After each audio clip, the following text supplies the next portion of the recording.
오늘로 총선이 딱 9일 남았습니다. 사전투표는 이번 주 금요일에 시작이 되죠. 이 마지막까지 뚜껑 열기 전까지 아무도 그 결과를 예측할 수 없는 것이 선거다. 뭐 이렇게 얘기들 하는데 그러면 현 시점에서 여당에 필요한 비책은 뭔지 야당에 필요한 비책은 뭔지 전원책 변호사와 함께 이야기 나눠보도록 하겠습니다. 안녕하세요.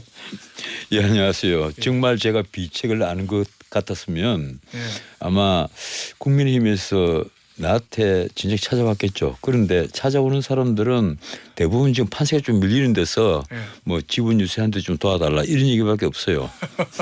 그래요? 비책을 내달라 이 얘기는 하지 않습니다. 그러면 지금 일단 비책을 내달라는 얘기는 당에서는 안 한다고 했는데 그럼 국민의힘과 민주당 그다음에 조국혁신당, 녹색정의당, 새로운미래, 개혁신당 등등등 해서 비책이 진짜 필요한 당은 어디라고 보세요? 이거 괜히 물어봤나? 사실은 다 필요하겠죠. 다 필요해요. 왜 그런가 하면요.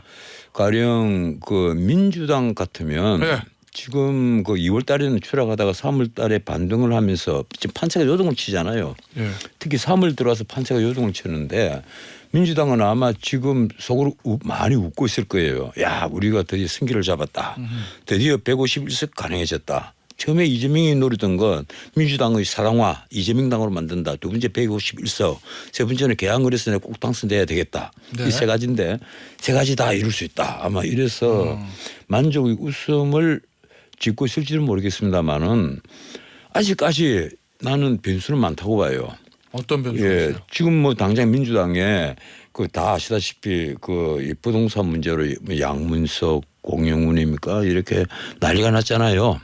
그리고 저 심지어 그 제가 알기로는 저 뭡니까 광주설의 그 누구죠? 이 양부남, 양부남 검사 그분도 지금 뭐 아들에게 이 재개발 지역에 그 집을 또 이 상속시켰다 이래가지고 징요요?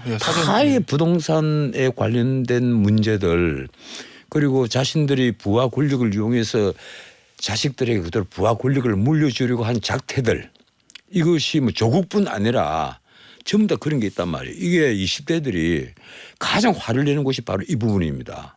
20대들이 지금 조국 혁신당이라는 그 괴이한 이름의 정당이 내가 왜 괴이하다 하는가 하면 전 세계 문민국에서요. 사람 이름을 그대로 쓰는 정당이 조국 혁신당밖에 아마 없을 겁니다.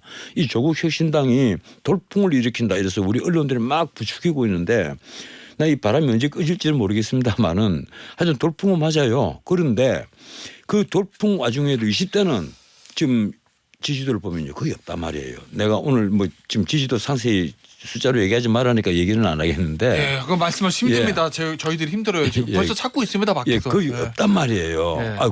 이까지 얘기해도 되잖아. 이거 뭐 그래도 저희가 찾아서 말씀드려요. 신문에도 헤드라인이 다 나는 거니까 20대에서는 뭐 제로에서 4%까지 뭐 이런 식으로 헤드라인도 안 하잖아요. 숫자가 나왔어요 벌써. 저희가 찾아서 말씀드릴게요. 밖에서 여러분. 저도 이게 시사 프로그램 진행해 봤는데 이래 되면 밖에서 고생들 하죠. 벌써 지금 골머리에 쏟고 있어요. 어떻든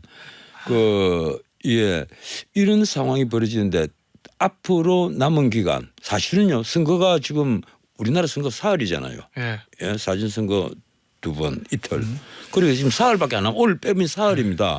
사흘 뒤에는 투표예요. 누구든지 투표할 수 있습니다. 그렇죠. 뭐 하고 싶은 사람만 하는 거지만 사실은 선거는 시작된 거예요. 3일 뒤에는 이제 투표란 말이에요. 그런데 오늘 이 상황에서 그러면 사흘 동안 무슨 반전이 일어나겠나 하지만 가령 오늘만 하더라도 지금 그 용산 대통령이 한 말씀 하잖아요. 좀 이따가. 그 얘기 좀 해보죠. 의정 갈등에 대해서 한 말씀 한단 말이에요. 이것도 하나의 변수가 돼요.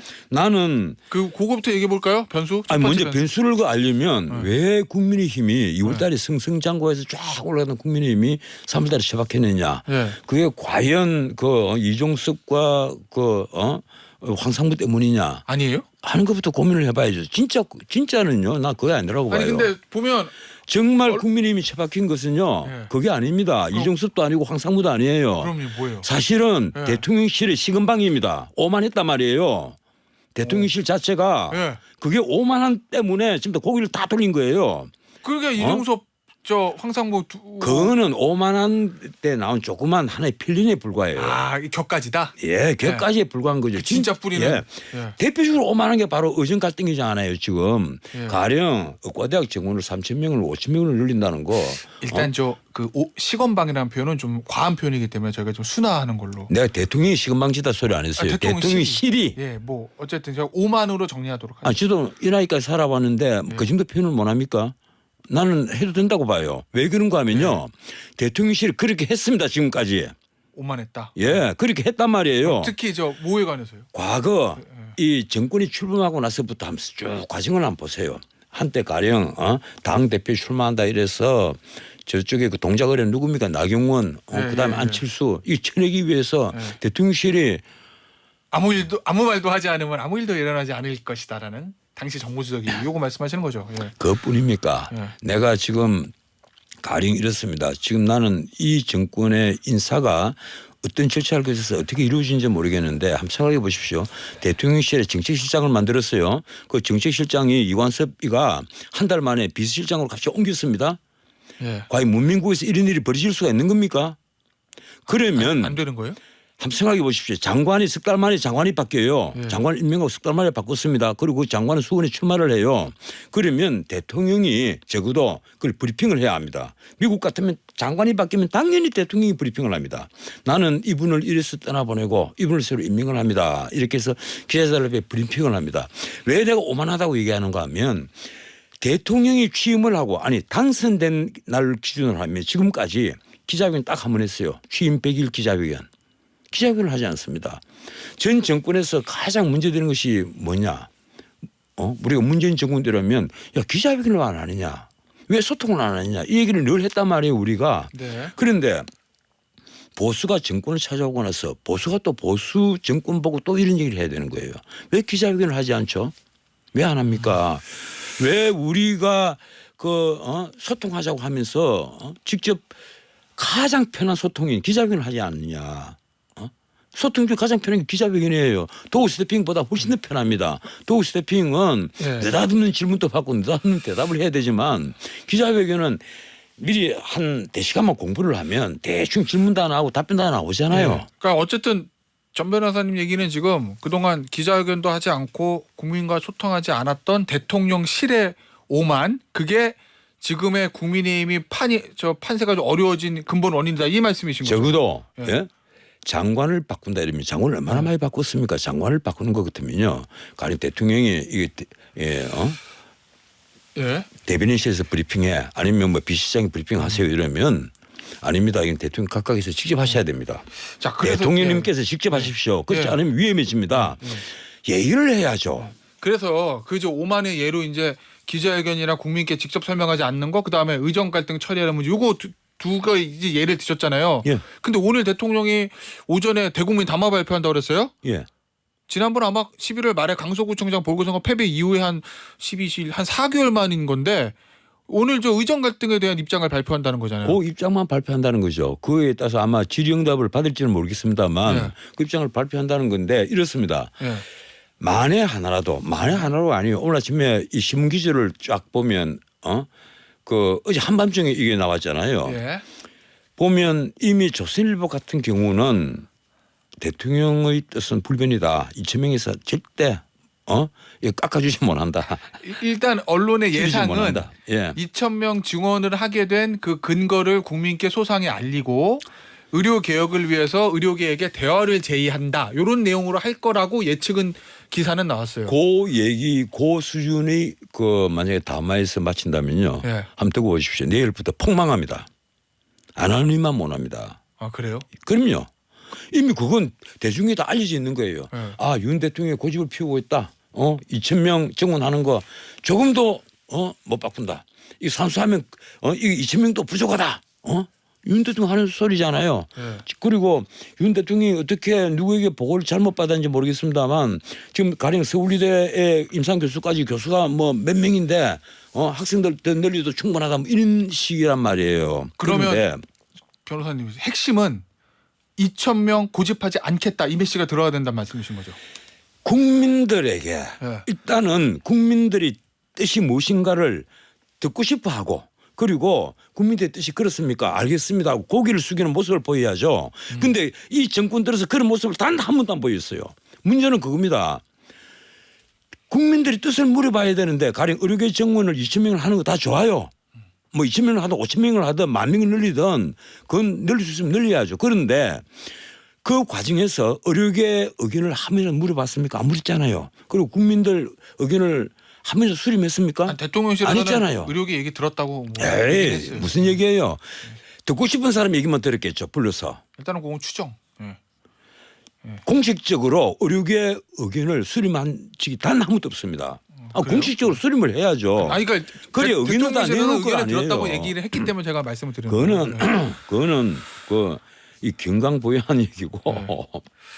그럼 오늘 그런데요. 그러면 오늘 아침에 조간신문에 나왔던 예상 그거에 플러스 2,000명이나 숫자를 고집하지 않겠다라는 대통령 메시지가 나올 거로 보세요? 아니면 안 나올 거로 보세요? 대통령께서 예. 대폭적으로 예. 교수협의회의 중지를 따르겠다. 예. 이 정도 수준까지 내려와야 됩니다. 교수협의회가 무슨 그렇게 이 교수들이요. 이 의과대학 그 대형 병원에 있는 교수들은 개인들이 치료를 위해서 있는 게 아니에요. 그분들은 난 사명감이 있다고 봐요. 예. 이 대형 병원에 가서 하루에도 7, 8명씩 그 위암 수술을 계속하는 그런 의사들 보면요. 제가 정말 그 보면 정말 저절로 고개가 숙여져요. 그런데 그런 분들에게 무슨 당신들 밥그릇 사업 아니냐 이런 식으로 얘기를 하면요. 그 사람들 못 오가는 겁니다. 알겠습니다. 근데요. 어제 이제 부활절 연합예배에서 대통령이 낮은 자세로 국민의 작은 목소리에게도 귀 기울이겠습니다. 이렇게 얘기했거든요. 뭔가 아니, 변화의 조짐 혹시 느끼세요? 아니면 정확히 옮기십시오. 낮은 자세로 네. 국민 소리를 듣는데 더더욱 귀를 기울이겠다. 더더욱 이랬습니다. 더더욱 귀를. 예. 네. 그럼 지금까지 잘 들었다는 얘기예요. 더더욱이라고 표현했으니까 내가 그 표현을 보고 깜짝 놀랐습니다. 뭔가 착각하시는 게 아니냐. 지금까지 국민의 목소리를 제대로 전혀 듣지 않은 것으로 보였는데 예. 왜 본인은 국민 목소리를 늘 듣는다고 생각을 했을까? 예. 그리고 그냥 그건 표현 뭔가 아니에요? 하면요. 예. 윤 대통령이 잘못이 아니에요. 누구 잘못인가 하면 국민의힘 잘못이고 그리고 무엇보다도 용산 대통령실에 있는 비서들 잘못입니다. 그래서 이번에 비서들 완전히 선거에 지든 이기든 비서들 판가리 다 해야 됩니다. 자 그러면은요 어저께 또 조혜진 의원이 국민께 무릎 꿇고 사과해야 된다 뭐 그런 얘기하고 내각 총수한테 비서실 개편 얘기했거든요. 그 메시지는 어떻게 보세요? 그렇게 해야 된다고 보십니까? 지금 그 조혜진 의원 표현이 좀 지나친 부분이 있긴 있었어요. 예, 하지만 무릎 꿇고 사과한다 이런. 예, 표현. 지나친 부분이 있긴 있었는데 자 하나씩 우리 그 얘기를 한번 해봅시다. 과거 이 문재인 정권 그 이전의 정권은 까지 그러니까 박근혜 정권까지라고 할 수가 있겠습니까? 장관들 이름을요. 제가 정치평론을 30년 해오면서 대부분 다 외우고 알고 있습니다. 제주를 알게 돼요. 뭐 산업부 장관은 누구 뭐는 누구 다 알아요. 특히 MB 때만 하더라도 훤하게 알았어요. 예. 그런데 지금 이 정권 아래 장관 이름 몇 명 알고 있습니까? 지금 시사 프로그램 진행하면서 다 알고 있어요. 퀴즈십니까? 퀴즈가 아니라 몇 명을 제대로 쫙 얘기를 할 수 있느냐고. 예. 농수산부 장관 누구죠? 왜 저한테 물어보세요? 이름 안 떠오르잖아요 당장. 이런 일이 왜 벌어진지 압니까? 그만큼 장관들이 제 일을 못하고 있다는 얘기예요. 그래요? 대통령이 만기 칠람을 하는 형식이 돼가 있고 용산 대통령실이 모든 것을 관장하는 식으로 돼 있단 말이에요. 장관들이 제 일을 못하는 거예요. 국민들은 지금 산업부 장관이 누군지 아닌 말로 얼마 전에 바뀐 기재부 장관이 누군지 잘 몰라요. 법무부 장관 이름도 몰라요. 법무부 장관 이름 그 유명한 한동훈 비대위원장이 빠져나오고 나니까 그 뒤에 누가 법무부 장관이 됐는지 몰라요. 이걸 어떻게 생각하십니까? 그만큼 내각이 제 역할을 못하고 있다는 얘기와 똑같은 말입니다. 그래서 뭐 내각 총사한테 비서실 개편해야 돼요? 내각이 제 역할을 못하면 예. 총사표 쓸 수는 있겠죠. 그 대통령이 그중에 다시 재신임하는 분은 재신임을 알겠습니다. 하고. 그러면 오늘 만약에 대통령 대국민 담화에서 이 변호사님이 원하는 수준의 그런 국정기조 전환, 사과, 그다음에 의대 정원 2,000명 고집하지 않겠다라는 그런 메시지가 나온다고 가정을 하면 그러면 국민의힘이 좀 판을 뒤집을 수도 있어요? 제가 네. 한 말씀만 정말 내가 이 간절하게 용산 대통령실에 빌고 또 비는 한 말씀만 올리겠습니다. 이미 저 원고는 다 썼을 시간이긴 한데. 아니야. 그래도 아직까지 모르죠. 아, 아직까지 양안을 놓고 마지막 한 지금까지 문장 더, 예. 마지막까지 고심을 할 수도 있는 거예요. 윤 대통령께서. 자, 대통령실 여러분 예, 잘 들으십시오. 예, 전원책 대통령께서 변호사 만에 비책입니다. 하나라도 이 방송을 들으신다면 예. 지금이라도 교수협의회 얘기를 충분히 앞으로 듣겠다. 그래서 모든 것을 다 원점에서 쟁토를 하자. 이 말씀 한 말씀 해달라. 그러면 반전이 일어납니다. 그래요. 그리고 앞으로 내가 다시 국민들에게 귀를 활짝 열겠다. 입을 여는 게 아니라 귀를 활짝 열어버리겠다. 예. 이 한 말씀만 해주시면 지금요 국민이 가장 화내는 게 왜 오만하냐는 거예요. 왜 우리들이 말을 안 들어주느냐. 왜 대파 한 달에 875원이라 그 뭐 하면 아직도 고물가가 어떻게 벌어지고 있는지 모르는 것 아니냐 이런 얘기란 말이에요. 알겠습니다. 좀 들어주는 그 모습만 보여주면 예. 확 바뀝니다. 안 하면 어떻게 돼요? 그렇게 안 하면? 폭망하죠. 그래요. 예. 예, 어차피 그 처음부터 한동훈 비대위원장 원스피커로 나갔을 때 예. 내가 위험성을 여러 군데 경고를 했어요. 이대로 가면 잘못하면 어려워진다. 왜 어려워지는가 하면 한동훈 비대위원장도 정치 초년병이에요. 본인이 굉장히 재개발하고 그리고 머리에 순발력은 굉장히 좋은데 이 정치의 무게감을 모른단 말이에요. 그러니까 국민들이 한동훈 장관이 무슨 말을 하는 데 있어서 핵심을 몰라요. 진짜 핵심을 모른단 말이에요. 네. 2조 심판이라는데 차라리 2조 심판 이런 것보다는 범죄인 심판이라는 게 더 낫죠. 핵심을 모르는 거예요. 왜 2조 심판 하는 그리고 처음에 동요 시민 그랬잖아요. 사람들이 동요 시민이라면요. 이 정치학 공부 조금 하거나 아니면 민주주의에 대해서 공부를 조금 한 사람들은 웃습니다. 왜 우는지 알아요? 그리스 민주주의에서 쓰는 동료 시민이라는 말 투기디데스가 한 말이나 쓰고 있단 말이에요. 그때는 전체 인구가 30만 같으면 아테네 3만 명이 11리 시민권을 갖고 있던 시절입니다. 예. 그런 시절에 동료 시민 하면 그 3만 명 중에 30만 명 중에 3만 명을 위해서 하는 말이에요. 그게. 그런 말을 오늘날 민주주의에서 동료 시민이라고 쓰면 되겠어요. 알겠습니다. 그래서 내가 이분이 비대위원장 하면서 이게 발언 실수를 꽤 많이 하겠구나 했는데 다행히 발언 실수는 크게는 안 했어요. 지금까지 안 했는데 가끔 가다 그 동료 시민이라는 말을 자꾸 쓰더라고. 알겠습니다. 그리고 앞서 전원책 변호사가 얘기하신 조국 혁신당 20대 지지율이 4%를 넘지 못했다. 요 발언 저희가 찾아봤습니다. 알려드려야 네. 돼서 한국갤럽 자체 조사고요. 3월 26일에서 28일. 5% 있습니까? 네? 5% 있는 거예요? 아니요. 무선 전화 면접 방식으로 조사한 내용이고요. 비례대표 투표 의향에서 조국 혁신당의 20대 지지율이 4%로 나타났고 자세한 내용은 중앙선거 여론조사심의위원회 홈페이지를 참조하시면 됩니다라는 말씀을 제가 드리면서 기억력이 꽤 좋거든요. 예. 2% 나온 지역도 있고. 자 그만하시면 안 될까요? 예, 계속 찾아야 되기 때문에 예, 알겠습니다. 여기서 그만하십시오. 예. 힘듭니다. 그 변수는 오늘 이제 하여튼 20대의 지지는 낮다. 왜 낮은가 하면 20대가 가장 기대하는 것이 알겠습니다. 공정이란 말이에요. 알겠습니다. 그런데 지금 민주당의 공영훈 그 얘기 그리고 해볼게요. 양문석 이런 사람들이 바로 예, 20대이고 공정에 딱 걸리던 겁니다. 알겠습니다. 그래서 예. 내가 보기 이게 하나의 변수가 돼요. 그래서 앞서 이제 변수 하나로 오늘 대통령의 메시지 어떻게 될까? 요거 뽑아주셨고 또 하나는 앞서 얘기하신 민주당의 양문석 후보, 공영훈 후보의 부동산 의혹들. 그리고 이것도 변수가 돼요. 뭐 하나 더 나가지면 아까 양분함까지 얘기를 했는데 그뿐이 아니에요. 지금 조국 당에 기호 1번 박은정 후보의 박은정과 이종건 그 부부. 그 정관 여부요. 이거 솔직히 말해서 본인은 정관 여부 아니다. 정관 여부 같으면 내가 160억 벌었다. 이런 말을 했는데 박은정 후보자가 말한 것 중에 가장 큰 실수를 한 겁니다.